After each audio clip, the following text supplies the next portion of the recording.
आज हम general entry का पार्ट 3 बनाने वाले हैं। जनरल एंट्रीज की वीडियो हमने ऑलरेडी बना रखी है, 2 वीडियो। अगर आप नहीं देखी है तो आप जाके जरूर देखिए। तो ये जनरल एंट्री की पार्ट 3 होगा। इसमें हम कुछ आगे की जनरल एंट्री की बात करेंगे कि और भी जनरल एंट्री कैसे करते हैं। पहली वीडियो में हमने बेसिक की बात करी, दूसरी वीडियो में उसकी थोड़ी आगे की बात करी, तीसरी वीडियो में हम और जनरल एंट्रीज की बात करेंगे। तो इसमें जो बात करने वाले हैं वो करने वाले हैं बैंकिंग ट्रांजेक्शन की। बैंकिंग ट्रांजैक्शन, जो भी बैंकिंग ट्रांजैक्शन होती है उसकी जनरल एंट्री किस तरह से की जाती है उसके आज हम बात करने वाले हैं। ठीक है, सबसे पहले जो बेसिक एंट्रीज में होती है वो बिल्कुल सिंपल होती है कि अगर आपने कोई पैसा जमा कराया बैंक में, कैश डिपॉजिट इन बैंक, तो उसकी एंट्री क्या होगी। मैंने को बताया था कि हमारे 5 तरीके के अकाउंट होते हैं: asset, liability, expenses, income, capital. उनमें से आपको देखना पड़ेगा कि कौन सा अकाउंट बढ़ेगा। ठीक है, जब आपने बैंक में पैसा जमा कराया तो बैंक अकाउंट आपका बढ़ जाएगा, और बैंक अकाउंट एसेट होता है, और जब भी एसेट बढ़ता है तो डेबिट होता है, तो बैंक अकाउंट डेबिट हो जाएगा। और लेकिन जो कैश आपने जमा करा तो कैश का अकाउंट कम हो जाएगा, यानी कि एसेट वाला अकाउंट कम हो जाएगा तो क्रेडिट, तो कैश अकाउंट क्रेडिट हो जाएगा। ठीक है, इसी तरीके से जब आप कोई भी पैसा निकालते हो बैंक से, कैश विड्रॉ करते हो आप बैंक से, तो उसकी एंट्री क्या होती है। आपने बैंक से अगर पैसा निकाला तो बैंक अकाउंट कम हो गया इस बार, तो टू बैंक अकाउंट, और कैश बढ़ गया क्योंकि कैश निकाला, तो कैश अकाउंट क्या हो जाएगा, डेबिट।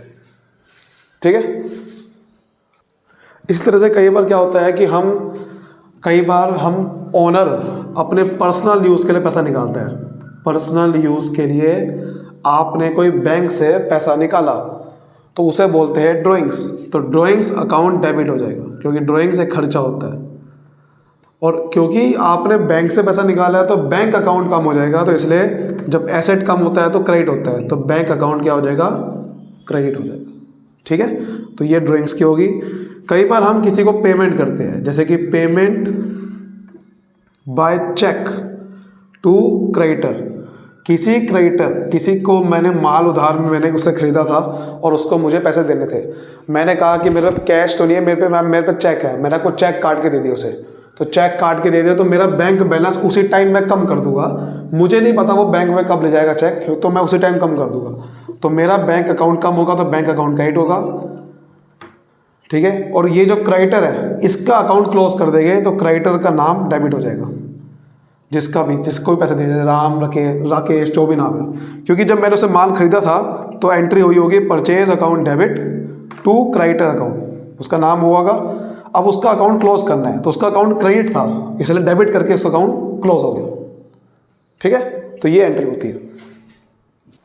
तो आगे की बात करते हैं जरा कि कई बार कुछ खर्चे होते हैं वो चेक से देते हैं, तो payment of expenses by cheque, जैसे सैलरी दे दी, रेंट दे दिया, इंश्योरेंस प्रीमियम दे दिया, कुछ भी पैसा अगर मैंने चेक से दिया तो आपका बैंक अकाउंट कम हो जाएगा।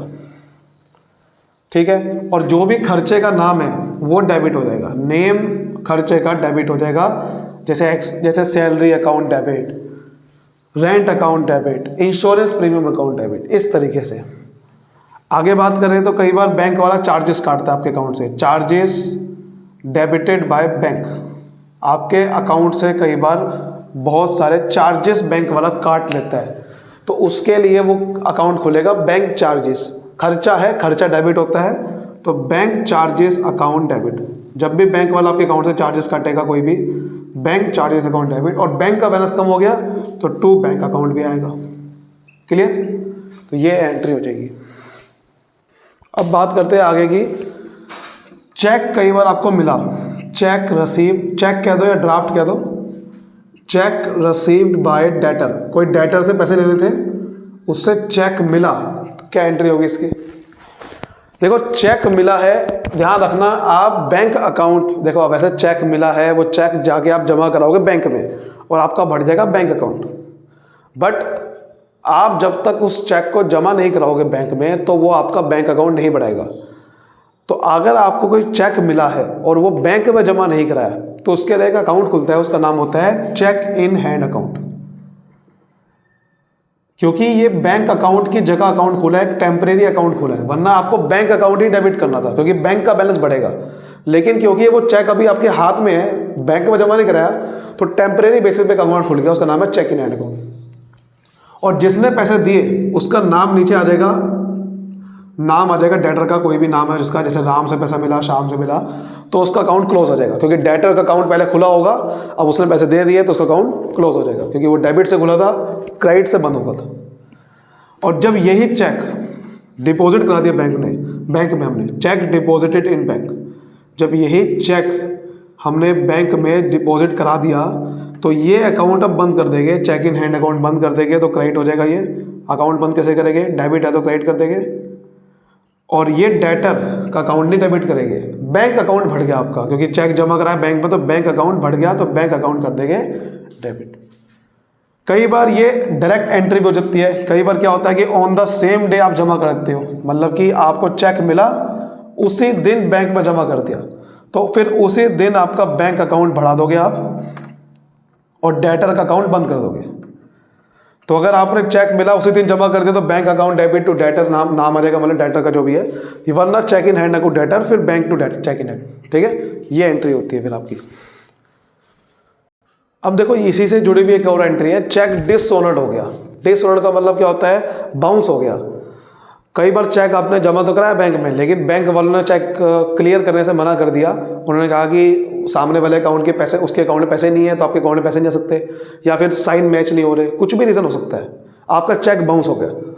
तो चेक बाउंस हो गया तो जो अभी आपने पीछे एंट्री करी थी ना, bank account debit to debtor, अभी आपने पीछे एंट्री करी थी कि बैंक का बैलेंस आपने बढ़ा दिया था और डेटर का अकाउंट बंद कर दिया था, लेकिन अब ये आपको एंट्री को, इसी को रिवर्स करना होगा, इसी एंट्री को रिवर्स करना होगा, क्योंकि अब आपका वो चेक जमा हुआ ही नहीं, मतलब जमा हुआ था लेकिन डिसऑनर्ड हो गया, तो आपको दोबारा से फिर आपको डेटर का अकाउंट डेबिट करना पड़ेगा और जो बैंक में पैसा बढ़ा देते आपने उसको कम करना पड़ेगा, क्योंकि अभी वो चेक क्लियर ही नहीं हो पाया, तो वो एंट्री को बंद कर, रिवर्स करना पड़ेगा, एंट्री को ही कैंसिल करना पड़ेगा, डेटर को डेबिट दोबारा से टू बैंक अकाउंट। ठीक है, इस तरह से होता है। आगे बात करते हैं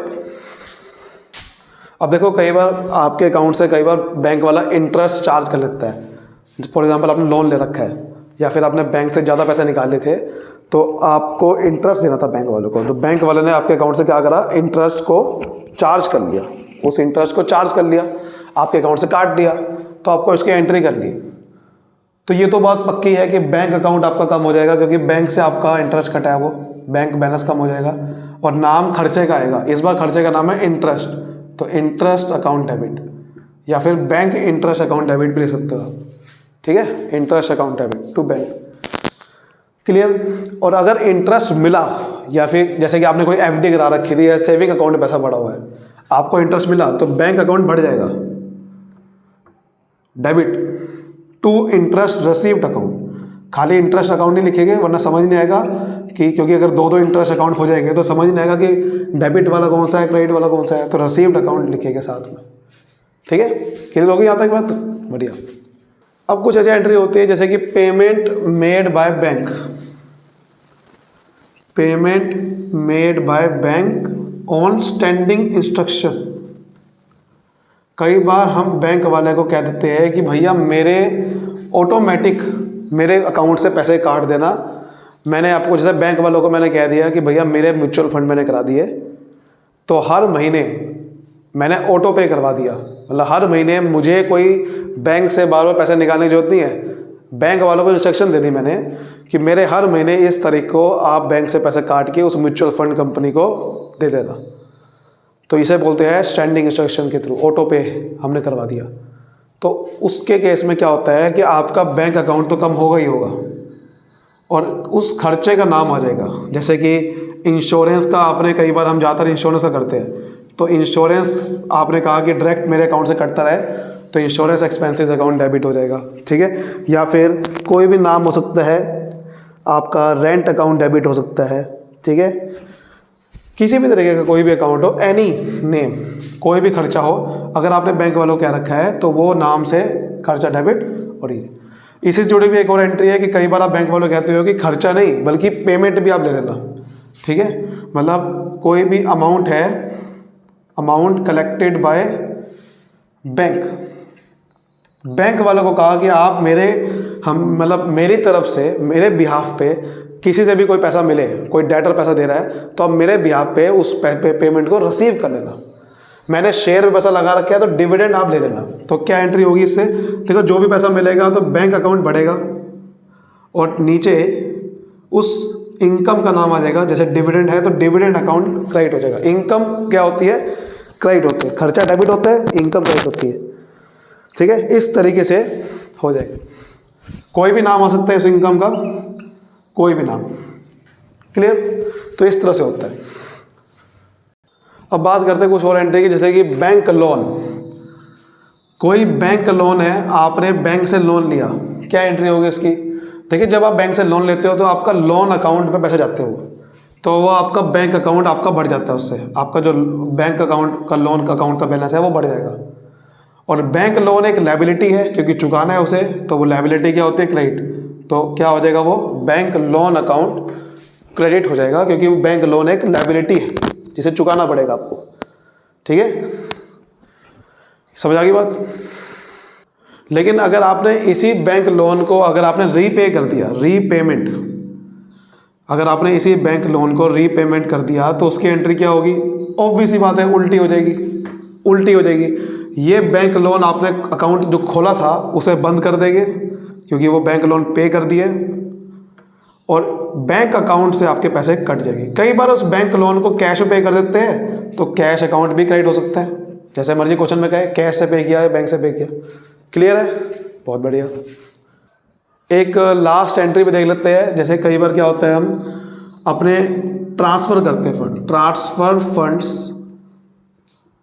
from one bank account to another bank account. कई बार हम अपने फंड्स को ट्रांसफ़र कर देते हैं एक बैंक अकाउंट से दूसरे बैंक अकाउंट में। तो देखिए जिस बैंक अकाउंट में आपने पैसे भेजे, मान लो आपका ही बैंक अकाउंट था, वो आपने अपना बैंक अकाउंट से अपने दूसरे बैंक अकाउंट में पैसे भेजे और वो बैंक अकाउंट आपका ही है, तो फिर तो आपके बुक्स में एंट्री होगी ना। किसी को पैसे भेजे थोड़ी आपने, वो क्रेडिटर थोड़ी है। तो बैंक अकाउंट दूसरे वाला जिस अकाउंट में आपने पैसे भेजे हैं वो बढ़ जाएगा, तो जो भी पैसा बढ़ेगा वो डेबिट होगा और आपका वाला बैंक अकाउंट कम हो जाएगा, तो टू बैंक अकाउंट। अब यहाँ पर तो लेकिन कन्फ्यूजन है, यहाँ तो कन्फ्यूजन है, bank account debit to bank account तो नहीं कर सकते ना, तो बताना पड़ेगा।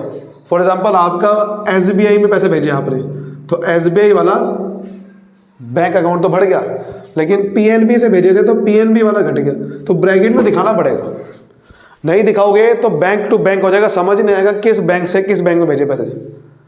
तो इसमें समझ में आएगा कि अच्छा आपने PNB बैंक से पैसे भेजे SBI में, तो SBI वाला बैंक अकाउंट बढ़ गया, PNB वाला घट गया, दोनों आपके ही थे। ठीक है, दोनों आपके ही थे। चलिए, उम्मीद करता हूँ यहाँ तक आपको समझ में आया होगा बहुत अच्छे से। आज की वीडियो को यहीं तक रखते हैं, आगे वाले वीडियोस में हम और बात करेंगे। तब तक के लिए मिलते हैं वीडियो में। वीडियो को शेयर जरूर करना। Thank you so much, all the best.